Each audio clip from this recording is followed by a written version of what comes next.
Before go to the other control statement, let's talk about ternary operator first, because ternary operator is somehow related with if-else statement.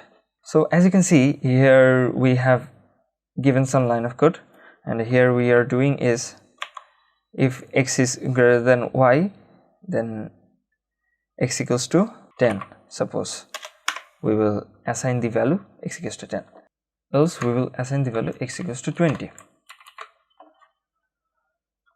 So now if I run the code,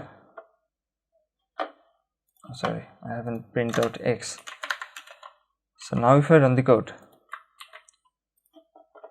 I'm having x equals to 10 because x is greater than y. So that's why x equals to 10 is assigned rather than x equals to 20. I can write this line of code using the ternary operator, and the code will be in just one line.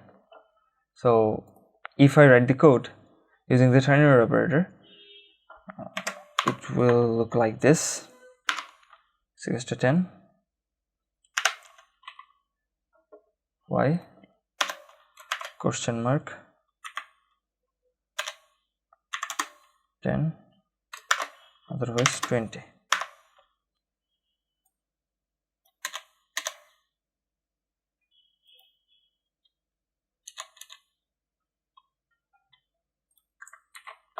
So now if I run the code, I'm having 10.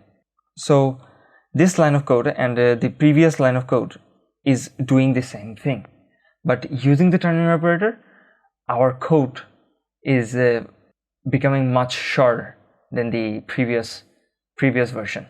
But it got some drawbacks too, like if I got multiple lines of code inside the if or else statement, I cannot use ternary operator. It only works for one line of code inside that if or else block, and also I cannot use else if statements using the ternary operator.